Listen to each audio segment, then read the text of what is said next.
ঠিক এই কারণে প্রিমিয়ার লিগকে পৃথিবীর সর্বশ্রেষ্ঠ লিগ বলা হয় ভাই।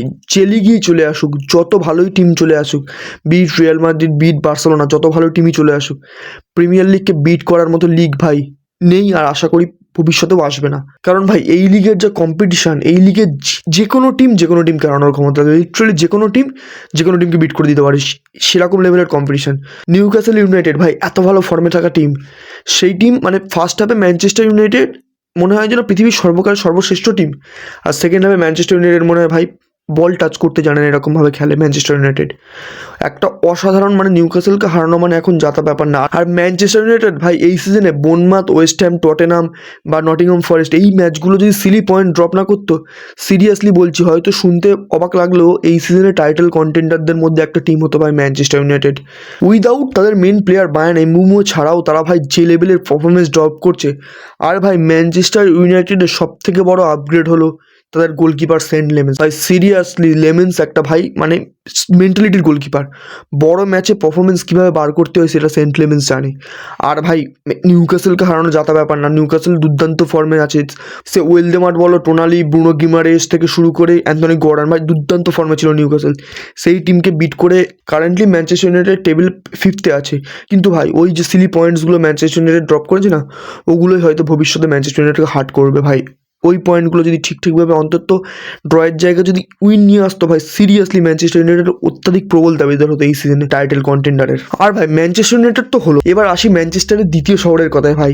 Currently one of the best team in England. 34 মিলিয়নে রায়ান শার্কির মতো প্লেয়ার পাওয়া ভাই একটা ভাগ্যের ব্যাপার ভাই। হোয়াট আ বলার রায়ান শার্কি ভাই, literally the definition of god gifted বলে না, রায়ান শার্কি হচ্ছে সেই লেভেলের প্লেয়ার। একটি গোল, একটি অ্যাসিস্ট ভাই। অলমোস্ট ম্যাচটি ফাম্বেল করে গেছিল নুনো এসপিরিতো সান্তোস, নটিংহ্যামের যে নতুন কোচ, অলমোস্ট একটা মানে মিরাকেল করে দেখাতে যাচ্ছিল, কিন্তু ভাই পেপ গর্দিওলা গোল অ্যাসিস্ট দুটোর মাধ্যমে ভাই Rayan Cherki 100% deserving man of the match.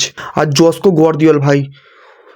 গোয়ার্দিওলাকে as a CB খেলাও, অ্যাজ এ এলবি খেলাও, অ্যাজ আ আরবি খেলাও, অ্যাজ এ উইঙ্গার খেলাও, যে পজিশনে তুমি গর্দিওলকে খেলাবে ভাই, সেই পজিশনে জস্কো গর্দিওল নিজেকে প্রুভ করবে কেন ও one of the best player Manchester সিটির। একটা সময় এসেছিল যখন হাল্যান্ড মানে ফার্স্ট টপ স্কোরার ছিল, সেকেন্ডে টপ স্কোরার ছিল জস্কো গর্দিওল ভাই। একটা সিবি হয়ে একটা টিমের সেকেন্ড টপ গোল স্কোরার, মানে তুমি as a defender, as a left back খেলে তুমি যে একটা টিমের সেকেন্ড টপ গোল স্কোরার হচ্ছে ইংল্যান্ডের ওয়ান অফ দ্য বেস্ট টিমের, সেটা অনেকটা বড় ব্যাপার ভাই। রায়ান শার্কির পারফরমেন্স হয়তো আউট ক্লাস করে দিচ্ছে সব কিছুকে, কিন্তু ভাই জস্কো গর্দিওল অত্যাধিক শাউট ডিজার্ভ করে। কেন সিটির সাকসেসের পিছনে one of the biggest reason হতে চলেছে জস্কো গর্দিওল। আর ভাই সিটি থেকে আসি হয় আর্সেনালের কথায় ভাই, আর্সেনাল তো হারার নামই নিচ্ছে না।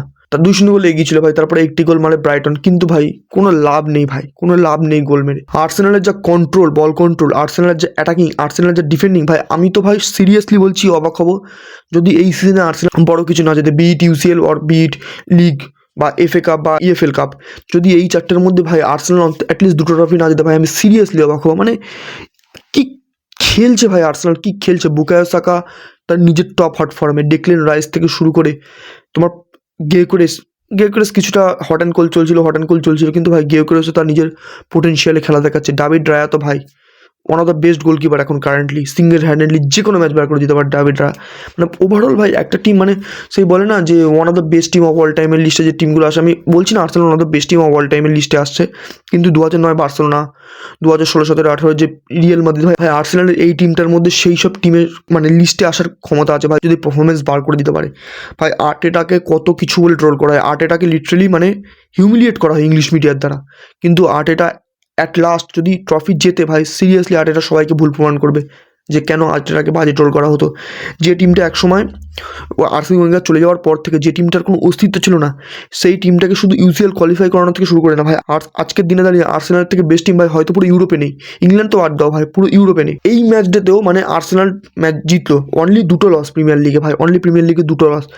এই ম্যাচ ডেতেও আর্সেনাল টপে থাকবে লিগে, আর অ্যাজ ইউজুয়াল ম্যানচেস্টার সিটি সেকেন্ডে থাকবে। কারেন্টলি আমি যতক্ষণ ভিডিওটা রেকর্ড করছি অ্যাস্টন ভিলা আর চেলসির ম্যাচটা হচ্ছে, সেহেতু হয়তো এই ভিডিওর মাধ্যমে আমি অ্যাস্টন ভিলা আর চেলসির ম্যাচটা কভার করতে পারবো না। ম্যাচের ফলাফল যাই হয়ে যায়, অ্যাস্টন ভিলা কিন্তু থার্ডেই থাকবে ভাই। অ্যাস্টন ভিলা অত্যাধিক একটা গ্রেট কামব্যাক দেখিয়েছে, মানে সিজনের হয়তো আমি হয়তো ভুল না হলে প্রথম 5টা ম্যাচ কিন্তু অ্যাস্টন ভিলা জিততেই পারিনি, সেইখান থেকে এই কামব্যাকটা। অ্যাস্টন ভিলার কোচ উনাই এমরিকেও ভাই অনেকভাবে ক্রিটিসাইজ করা হয়, কিন্তু ভাই উনাই এমনিও নিজেকে প্রমাণ করছে। আর অ্যাস্টন ভিলা থেকে বলি ভাই, লিভারপুলের সেই হট অ্যান্ড কোল চলেই আসছে ভাই। ভাই লিটারালি 20th প্লেসে থাকা উলভসের সঙ্গে যদি তোমাকে অ্যানফিল্ডে স্ট্রাগল করতে হয়, তাহলে ভাই তুমি কি করে মানে প্রিমিয়ার লিগের আগের সিজনের চ্যাম্পিয়ন টিম, এত কনফিডেন্ট টিম হয়ে আসছো, আর অ্যানফিল্ডে 20th প্লেস থাকা উলভারহ্যাম্পটনকে তোমাকে ভাই মানে নাকানি চোবানি খাইয়ে দিচ্ছে। কনার ব্র্যাডলি যদি না থাকতো আজকে, হয়তো ম্যাচটা ড্র করেন তো উলস। ভাই কনার ব্র্যাডলি শেষে ট্যাকেলটা দিল ভাই, জাস্ট অসাধারণ একটি ট্যাকেল, ওই যে বলটা ওখান থেকে বার করলো। ভাই আমি তো বলবো ভাই, লিভারপুলের সত্যি কিছু চেঞ্জ করা দরকার।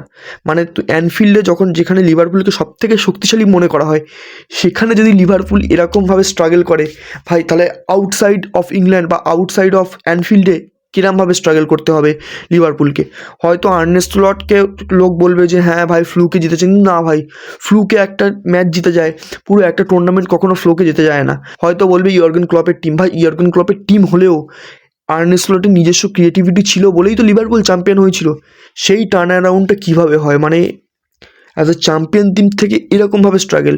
হয়তো ম্যাচটা জিতেছে লিভারপুল, বাট এই জেতাটার মধ্যে সেই স্যাটিসফ্যাকশনটা কখনোই লিভারপুল ফ্যানরা বলতে পারবে না যে এটা স্যাটিসফ্যাক্টরি উইন। ভাই এই সব মিলিয়েই তো ছিল এই প্রিমিয়ার লিগের একটা মানে ছোটো রিভিউ। বাট প্রিমিয়ার লিগের পরে আসি ভাই বার্সেলোনার কথায়। ভাই বার্সেলোনা ছাড়া কীভাবে ভিডিও আমি শেষ করতে পারি। ক্রিশ্চিয়ানসেন ভাই ACL ইঞ্জুরির জন্য পুরো 1 বছরের জন্য আউট। আরাউয়োর কথা তো ছেড়েই দাও ভাই, আরাউয়ো এখন মেন্টালি পিসের জন্য গেছে, যাই গেছে। লিটারালি বার্সেলোনার ডিফেন্সের একমাত্র ভরসা পাউ কুবার্সি আর জেরার্ড মার্টিন। বার্সেলোনার ডিফেন্স পুরো খোকলা হয়ে আছে। এই উইন্টারে বলছে বার্সেলোনা একটা সিবি সাইন করানো দরকার। সিবি সাইনের লিস্টে আছে নিকো স্লটারব্যাক, তোমার বাস্তনি। ভাই বাস্তনি সাইনিংটা অবশ্যই মানে সত্যি বাস্তনি সাইনিংটা গ্রেট সাইনিং হবে, বাট ভেরি আনলাইকেবল সাইনিং বাস্তনি, কারণ ইন্টার মিলান অত সহজে বাস্তনিকে ছাড়বে না। আর বাস্তনিকে যদি ছাড়ে ভাই 80 মিলিয়নের নিচে তো ইন্টার দেবেই না বাস্তনিকে। বাস্তনি যে ক্যালিবারের প্লেয়ার। ভাই আমি তো বলবো কারেন্টলি বার্সেলোনার একটা নন স্ট্যাবলিশ বা নন ফেসওয়ালা ডিফেন্ডারের দিকে যাওয়া উচিত, যেটা কম ভ্যালুতে হয়ে যাবে। কারণ বার্সেলোনা কারেন্টলি এখনও 1:1 রুলে আসেনি।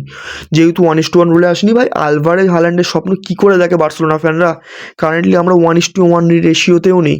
আলভারেজের হাল্যান্ডের স্বপ্ন কীভাবে দেখছে বার্সেলোনা ফ্যান, এটা আউটরাইট মানে যদি লাপোর্তা বলে যে আমি আলভারেজ বা হাল্যান্ডকে আনবো, এটা মানে সোজাসুজি মিথ্যে কথা বলছে। কারণ হয়তো ইলেকশন জেতার জন্য লাপোর্তা বলবে আমি আলভারেজ বা হাল্যান্ডকে আনতে পারি, কিন্তু ভাই কারেন্টলি এখন একটা ডিফেন্ডার সাইনিং করার মতো ক্ষমতা নেই বার্সেলোনার, যে অবস্থা চলছে বার্সেলোনায়। তাই আমি তো বলবো ভাই একটা নন ফেস বা নন সেরকমভাবে স্ট্যাবলিশ না সেই সব ডিফেন্ডারের দিকে যাওয়া উচিত বার্সেলোনাকে।